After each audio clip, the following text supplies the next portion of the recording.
السلام علیکم ناظرین، ایمرا ٹی وی سے میں ہوں ملائکہ نزاکت۔ آج کا ہمارا موضوع ایک ایسی قوم ہے جس نے کمال سے لے کے زوال تک، برتر سے لے کے بدترین تک کا سفر طے کیا۔ ایک کے بعد ایک کی گئی غلطیوں اور کوتاہیوں کے باوجود بھی اللہ تعالیٰ نے انہیں آسائشوں اور نعمتوں سے محروم نہ رکھا۔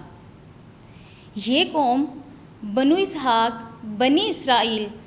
المعروف آل یہود ہے۔ یہ قوم ادبی اقلیت رکھنے کے باوجود بھی طاقتور اور دولت مند ہے، جو پوری دنیا پر غلبہ حاصل کرنا چاہتی ہے۔ تو جی ناظرین، ہمارے ساتھ موجود ہیں سینئر صحافی احمد خالد صاحب۔ تو ہم ان سے پوچھتے ہیں کہ ان کا اس بارے میں کیا اظہار رائے ہے۔ السلام علیکم سر۔ وعلیکم السلام۔ کیسے ہیں آپ؟ اللہ کا شکر۔ بہت شکریہ آپ کا اپنا قیمتی وقت ہمارے لیے نکالنے کے لیے۔ میں آپ سے یہ جاننا چاہوں گی کہ یہ جو یہودی ہیں یہ کون ہے اور کہاں سے آئے ہیں اور ان کا اصل مقصد کیا ہے؟ دیکھیں، سب سے پہلی چیز تو یہ کہ یہ جو یہودی ٹرم ہے اس کی ہمیں دو وجوہات ملتی ہیں، ایک اسلامک حوالے سے، ایک تاریخی حوالے سے۔ حضرت یعقوب علیہ السلام اللہ تعالیٰ کے برگزیدہ پیغمبر تھے اور حضرت اسحاق کے بیٹے تھے، اور حضرت اسحاق جو ہیں وہ حضرت ابراہیم علیہ السلام کے صاحبزادے تھے۔ حضرت ابراہیم علیہ السلام کے دو صاحبزادے تھے، ایک حضرت اسماعیل، ایک حضرت اسحاق، دونوں اللہ کے پیغمبر تھے۔ حضرت اسحاق کی جو بیٹے تھے ان کے، حضرت یعقوب علیہ السلام، ان کے 12 بیٹے ہوئے، ان میں حضرت یوسف علیہ السلام، حضرت بنیامین، باقی ان میں ایک بیٹے کا نام یہودا بھی تھا۔ جو یہ یہودا ہے حضرت سلیمان علیہ السلام کے دور کے بعد، اس وقت تک جو یہودی جو قوم تھی جسے اس وقت تک بنی اسرائیل کہا جاتا تھا، اس سے پہلے بنی اسحاق بھی کہا جاتا تھا، کیونکہ حضرت اسحاق کے بچے حضرت یعقوب اور ان کی پھر آگے یہ اولاد۔ اچھا، بنی اسحاق جب ہم ذکر کرتے ہیں اس میں ایک اور بھی یہاں پہ میں ایڈ کرتا جاؤں، وہ اس وقت ہم کرتے ہیں جب ہم نے تشخیص کرنی ہوتی ہے، ان میں سے ڈفرینسیشن کرنی ہوتی ہے، تخصیص کرنی ہوتی ہے عرب جو ہیں یعنی مسلمان جو ہیں ان میں اور یہودیوں میں، کیونکہ جو حضرت اسحاق ہیں ان کی اولاد میں سے جو آج کے دور کے جو یہودی ہیں وہ سارے آئے، اور ان کے اولاد میں سے بے تحاشا بے شمار پیغمبر آئے، جن میں سے 25 کا ذکر تو خود یہودی کتب میں ہے۔ اسلام میں بھی بہت سارے پیغمبروں کا ذکر ہے، حضرت سلیمان علیہ السلام، حضرت داؤد علیہ السلام، ان سے قبل حضرت موسیٰ علیہ السلام، حضرت ہارون علیہ السلام، بے تحاشا پیغمبر جو ہیں وہ یہ یہودی جنہیں آج ہم کہتے ہیں بنی اسرائیل ان میں آئے۔ جو ہم یہودی یا یہودا جو ذکر ہم نے کیا ہے کہ حضرت یعقوب کی اولاد میں سے ایک یہودا تھے، تو جب حضرت موسیٰ علیہ السلام نے ہجرت کروائی ان قبیلوں کو اور یہ ساروں کو ساتھ لے کے چلے، تو حضرت سلیمان علیہ السلام کے دور میں یہ یہودی جو قبیلہ تھا یہ 2 حصوں میں تقسیم ہو گیا۔ کچھ لوگ عراق چلے گئے، انہوں نے وہاں جا کے ایک سلطنت قائم کی جسے سامری کہا جاتا ہے، اور دوسرا جو حصہ تھا جو فلسطین میں موجودہ دور کا فلسطین، اس میں موجود رہا، وہاں انہوں نے حکومت کی، وہ یہودا کی اولاد میں سے تھے، اس لیے وہ آل یہود کہلائے۔ سامری جو ہیں وہ ان کو عراق کی جو قدیم اقوام تھی انہیں پامیری کہتے ہیں، انہوں نے حملہ کر کے ان کو ختم کر دیا، ان کی حکومت ختم کر دی، ان کی نسل ان میں مل گئی۔ تو اس لیے آج کے دور میں جو موجود یہودی ہیں یہ یہودا کی اولاد میں سے ہیں۔ تو اللہ تعالیٰ نے ان کی جتنی گناہ تھے، ان کی کوتاہیاں تھیں، اس کے باوجود بھی ان کے اوپر بہت سے انعامات فرمائے، ان کو آسائشیں دی، اس کے بعد بھی یہ ناشکری کرتے رہے۔ اور آج بھی جو یہودی ہیں، بنی اسرائیل ایک ملک ہے جو لوگوں پر ظلم کرتا ہے، اس حوالے سے آپ کیا کہنا چاہتے ہیں؟ 1917 میں ایک ڈیکلریشن یا اسے کہیں دستاویز یا ایک معاہدہ یا ایک عہد نامہ سائن ہوا تھا، بالفورس ڈیکلریشن۔ یہ برطانیہ کے ایک صاحب تھے، انہوں نے یہ یہودیوں کو ایک اپنے حکومت کے ساتھ مل کے ایک یقین دہانی کرائی تھی کہ ہم آپ کو آپ کی جو اصل سرزمین ہے، جو آپ کی پرومسنگ لینڈ ہے، پرومسنگ لینڈ اس لیے کہ وہ یہودیوں کا یہ ماننا ہے کہ حضرت موسیٰ علیہ السلام کے ساتھ جب ہماری قوم کو فلسطین بھیجا گیا تھا تو خدا نے ہم سے وعدہ کیا تھا کہ یہ سرزمین تمہاری ہے، ادھر تمہارا ہی راج ہوگا، ادھر تمہاری ہی حکومت ہوگی۔ تو وہ اس چیز کو مانتے ہیں کہ یہ جو سرزمین فلسطین جسے وہ اسرائیل کہتے ہیں کہ یہ ہمارا اصل میں گھر ہے، ہمارا وطن ہے۔ آہستہ آہستہ یہودی پوری دنیا سے اکٹھے ہو کے یہاں جمع ہونا شروع ہوئے، جس کی بنیاد پہ جو اس وقت اقوام متحدہ تھی 1948 میں، اس نے یہودیوں کے ایک پریشر میں کہہ سکتے ہیں کہ حالانکہ آبادی ان کی کم تھی، انہیں زیادہ رقبہ دیا گیا، اور فلسطین کے رہنے والے جو فلسطینی تھے ان کو کم رقبہ دیا گیا۔ تقریباً 45% فلسطینیوں کو دیا گیا، 55% یہودیوں کو دیا گیا۔ لیکن اس میں بڑی سازش یہ کی گئی کہ فلسطین کو 3 حصوں میں بانٹ کے دیا گیا تاکہ ایک متحد سلطنت نہ بن سکے، اور کل کو اس کے حصے بکھرے ان پہ بھی قبضہ ہو سکے۔ تو جو یہودی ہیں ان کے خیال میں وہ ظلم نہیں کر رہے، وہ اپنی جو پرومسنگ لینڈ ہے، اپنی جو سرزمین ہے، اس کا قبضہ واپس حاصل کر رہے ہیں۔ جو یہودی ہیں اب موجودہ زمانے میں وہ کس کی شریعت پر عمل کر رہے ہیں؟ کہ یہودیوں کے مطابق ہم تورات کو مان رہے ہیں اور جو موسوی شریعت ہے اس پہ عمل پیرا ہیں۔ اب یہودیوں نے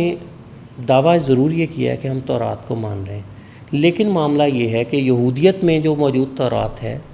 اس کے بھی زمانہ قدیم میں بہت سارے نسخے مختلف رہے ہیں، جن میں لکھنے میں اختلاف ہے، جن میں کسی نسخے میں کوئی چیز شامل ہے، کسی میں سے کوئی چیز نکال دی گئی ہے۔ تو ان کے بھی مختلف نسخے موجود ہونا اس بات کی دلیل ہے کہ جو تورات ہے یہ خدا کی اتاری گئی کتاب نہیں ہے اس وقت، اور اس میں جو احکامات دیے گئے ہیں، جو شریعت جس کی بات یہودی کرتے ہیں کہ اس پہ ہم عمل پیرا ہیں، یہ وہ شریعت ہرگز نہیں ہے جو حضرت موسیٰ علیہ السلام چھوڑ کے گئے تھے۔ تو جو یہ یہودی ہیں اور وہ اتنی طاقت رکھتے ہیں، تو وہ فلسطین پر حملہ کر کے کیا وہ پوری دنیا پر غالب پا سکتے ہیں یا پانا چاہتے ہیں؟ اصل میں ان کا مقصد فلسطین پہ صرف حملہ نہیں ہے، ان کا مقصد ہے دنیا پہ غلبہ پانا۔ اس کے لیے ان کی جو ایک پاتھ وے ہے، جو ان کی کچھ شرائط ہیں جن کو ان کے خیال میں پورا کر کے دنیا پہ غلبہ پایا جا سکتا ہے، وہ ان میں ایک تو ہیکل سلیمانی کی تعمیر ہے۔ اس کے لیے جو پہلے جو شرطیں ہم نے مکمل کرنے کی بات کر دی کہ سرخ بچڑوں کو وہاں لانا، ان کو کرنا، اور جو موجودہ جو مسلمانوں کی تعمیرات ہیں جو وہاں موجود ہیں ان کو گرانا بھی اس میں شامل ہے۔ وہ گریں گی تو نئی تعمیرات ہوں گی نا۔ تو ایک تو یہ ہو گیا، دوسرا یہ ہے کہ وہ اپنے، کیونکہ قلیل قوم ہے، تھوڑی تعداد میں، پوری دنیا میں کچھ کروڑ یہودی موجود ہیں، دنیا کی آبادی اربوں میں ہے، تو ان کے نزدیک اپنا جو ڈیفنس ہے، اپنا دفاع ہے، اس کے لیے ٹیکنالوجی اور جو دیگر چیزیں ہیں ان میں بہت زیادہ مہارت حاصل کر لینا، دولت دنیا بھر کی جو ہے اس کو قابو کر لینا، یہ بھی ایک طریقہ ہے دنیا پہ غالب ہونے کا اور قابو پانے کا، تو وہ یہ بھی اختیار کر رہے ہیں۔ صرف یہودیوں پر ہی اللہ تعالیٰ نے انعامات مطلب کہ ان کو دیے تھے، یا ایسے دوسری قومیں بھی ہیں جن کو اللہ تعالیٰ نے انعامات اور بہت سی آسائشیں دی تھیں بنی اسرائیل کے علاوہ؟ ظاہر سی بات ہے اللہ تعالیٰ رب کریم ہے، عنایات تو مختلف قوموں پہ مختلف طریقوں سے بہت سی دی گئی ہیں، جیسے حضرت صالح علیہ السلام جو ہیں ان کے اونٹنی کا ذکر آتا ہے۔ کچھ قومیں تھیں ان کو طاقت بہت زیادہ دی گئی۔ آج بھی ہم دیکھتے ہیں کہ قدیم دور کے ایسے پہاڑوں میں گھر بنے ہوئے ہیں جن کے جو بہت آج کے دور میں بھی بنانا مشکل ہے۔ اسی طرح ہم مصریوں میں دیکھتے ہیں، ان میں میتھمیٹکس کا، جیوگرافی کا، الجبرا کا نالج بہت اچھا تھا، جس کی وجہ سے ہم یہ بنے ہوئے دیکھتے ہیں، ان کے اہرام جو ہیں وہ بنے ہوئے دیکھتے ہیں۔ تو اللہ تعالیٰ نے تو ہمیشہ ہر قوم پہ عنایت ہی کی ہے، رحمت ہی کی ہے۔ وہ اپنی سرکشی کی وجہ سے قومیں تباہ ہوئیں یا ان کو زوال آیا۔ تو یہودیت کا ہم اگر ذکر کریں تو ہاں، اس میں حقیقت ہے کہ اس قوم پہ رب کریم نے کچھ ایسی نعمتیں نازل کیں، کچھ ایسی عنایات کیں جو شاید کسی پہ بھی نہ کی گئیں۔ اور سب سے بڑا انعام یہ تھا کہ جب بھی یہ راستے سے ہٹتے تھے، بھٹکتے تھے، تو اللہ پاک انہیں بجائے عذاب نازل کرنے کے، بجائے انہیں تباہ و برباد کرنے کے، انہیں راہ راست پہ لانے کے لیے ان میں پیغمبر بھیجتے تھے، رسول بھیجتے تھے جو انہیں راہ ہدایت پہ لائیں، سیدھے راستے پہ لائیں۔ یہ بار بار بھٹکے، انہوں نے بچھڑے کی عبادت کی، انہوں نے حضرت عزیر جن کا ہم ذکر کرتے ہیں ان کو خدا کا بیٹا کہا، ان کی عبادت کی، انہوں نے حضرت موسیٰ علیہ السلام کے ساتھ جا کے لڑنے سے انکار کیا، جو موجودہ فلسطین جس کو کہتے ہیں پرومسنگ لینڈ، اس پرومسنگ لینڈ کے لیے جب اللہ پاک نے کہا کہ جا کے آپ ان قوم سے لڑو جو موجود ہے وہاں پہ حکمران، اس سے لڑو، تو انہوں نے بجائے لڑنے کے کہا کہ جاؤ موسیٰ تم اور تمہارا خدا ان سے لڑ لے، ٹھیک ہے۔ تو وہ انہوں نے اس کا بھی کفران کیا کہ وہ جس کو پرومسنگ لینڈ کہتے ہیں وہ اللہ نے وعدہ اس صورت میں کیا تھا کہ جاؤ اور اسے فتح کرو، تو اللہ تعالیٰ تمہیں ان پہ فتح دے گا، غلبہ دے گا، جنگ کرو، انہوں نے جنگ نہیں کی۔ وہ حضرت موسیٰ علیہ السلام جو ہے ان کو اللہ تعالیٰ نے پھر جب یہ بھٹکتے رہے صحرا میں، پھر حضرت موسیٰ علیہ السلام نے ان کے لیے دعا کی، پھر ان کو جو ہے وہ ہدایت ملی، ان کو نجات ملی اس چیز سے، پھر یہ واپس آئے۔ تو یہ ایک دور نہیں ہے، بہت ساری نعمتیں کی گئیں ان پہ، بہت سارے انعامات کیے گئے، بہت سارے اللہ تعالیٰ نے فضل اپنے کیے۔ تو یہ جو یہودی قوم ہے پہلے بھی ان پہ بہت سے الزامات لگائے گئے ہیں، موجودہ زمانے میں بھی ان کو سازشی اور ظالم کہا جاتا ہے، کیا یہ حقیقت ہے کہ انہوں نے پہلے بھی سازشیں کی ہیں؟ اچھا، سازش کا ہم ذکر کرتے ہیں نا، تو سازش میں یہ جو سرکشی ہے، اپنے اندر اپنے اللہ تعالیٰ کے احکامات پہ عمل نہ کرنا، یہاں تک محدود نہیں ہے۔ دوسرے جو مذاہب ہیں ان کو مسلسل نقصان پہنچانا، ان کے اندر بھیس بدل کے داخل ہو کے ان کی تعلیمات میں فرق ڈال دینا، تحریف کر دینا، یہ بھی ایک یہودیوں کی سازش رہی ہے، ہمیشہ سے رہی ہے، اور اس کو نہ صرف مسلمان کہتے ہیں، عیسائی بھی مانتے ہیں اس سازش کو، کہ اس طرح کی سازشیں یہودی کرتے رہے ہیں۔ اور پھر عیسائیوں نے ان پہ یہ بھی الزامات لگائے کہ یہ سود خور ہے، اور یہ الزام سچ اس طرح سے ہو گیا کہ یورپ میں سود دینے والے یہ یہودی ہوتے تھے، ان کے سود کے ادا نہ کرنے کی وجہ سے لوگ جو ہے وہ خودکشیاں کر لیتے ہوتے تھے، کہ پوری دنیا کی جو حقیقی دولت ہے، جو سونا چاندی ہے،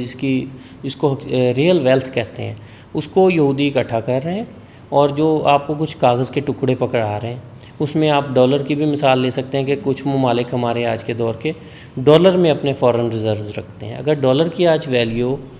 ختم ہو جائے، ڈالر ڈی ویلیو ہو جائے، تو ان حکومتوں کے ہاتھ میں، ان ممالک کے ہاتھ میں بھی کچھ نہیں آئے گا، کاغذ کے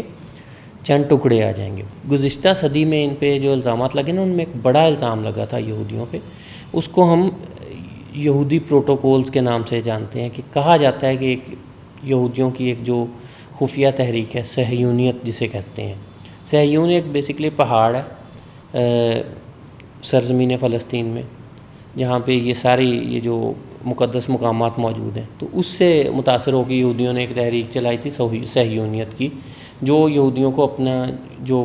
ری گین کرنے، اپنا مقام جو ہے وہ دوبارہ حاصل کرنے کی طرف راغب کرتی ہے۔ تو صہیونیت کا جو ہے وہ کہا جاتا ہے ایک موٹو تھا، انہوں نے ایک کتاب لکھی کہ ہم دنیا پہ کس طرح سے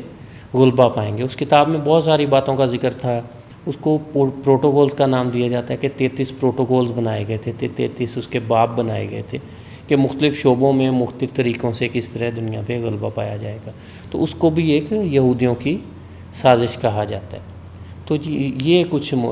ہیں سازشیں جن کا ناقدین جو ہے یہودیوں کو ذمہ دار ٹھہراتے ہیں۔ جی ناظرین، آپ نے محمد احمد خالد کی معلومات سے بھرپور گفتگو سنی، امید کرتی ہوں آپ کو پسند آئی ہوگی۔ اگلے ایپیسوڈ تک کے لیے اجازت دیں، اللہ حافظ۔